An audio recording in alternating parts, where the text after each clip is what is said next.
This video is a brief overview of the Axiom product CellManager. When you install Axiom products, you end up with the Axiom pull down menu, and CellManager is the first item on the menu, and I've already got it loaded here. So the first thing you got to do is choose the cell library that you want to process. I've already got one chosen here, but just so you can see how easy it is to select other libraries at the same time. You can't always, or you don't always want to process just one library. With CellManager, you have the option to choose many libraries. So there you go. You can see that I've chosen two. You can drag that out so that you can see them. But for simplicity's sake, I'm just going to do one library for this video. All right. So the first feature I wanted to show you is Manage. It's maybe a little unfair to it to call it a single feature because really there's a ton of stuff in here. So the first item is View. And that just allows you to see what the selected cell looks like in the library. Very simple. Then you have Details, which just shows you gobs of data about the selected cell. Then you have Edit. Allows you to open and make direct changes to the cell within MicroStation using MicroStation. Press Done when complete. Then Rename, very simple. It allows you to change the name of the cell in the library. Copy, also very simple. Allows you to create a copy of an existing cell in the library. You just give it a new name and description. Delete, I'm not going to press because I do not want to delete the cell from my library. Next, you have Modify. It allows you to make changes to attributes of all the selected cells. And this one's pretty crazy because you can do a lot here.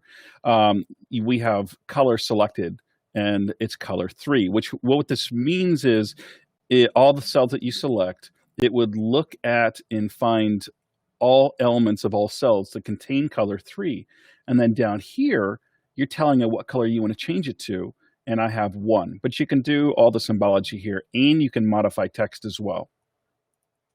All right, next you've got Transform, which lets you make changes to scale, rotation, working units, and resolution. Convert lets you change model properties for the cell.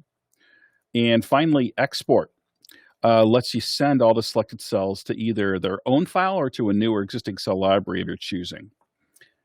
And that's pretty much it on Manage.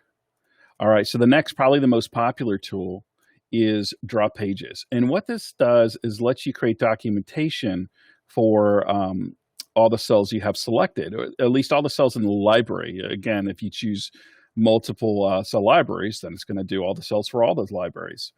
Now that you have it laid out, you would press Create Plots. And what this does is it sends all of the pages here to a plotter. Now, people don't want paper notebooks anymore. So what you can do is configure it to go directly to a PDF instead, which is what everybody I talk to wants to do, because that's just that is just how things are right now.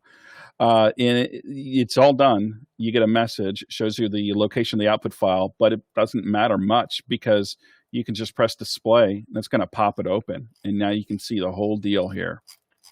And you can just do a file save as on that and put it wherever you want to. So that's it on Draw Pages. The last feature I wanted to show is the Extract feature.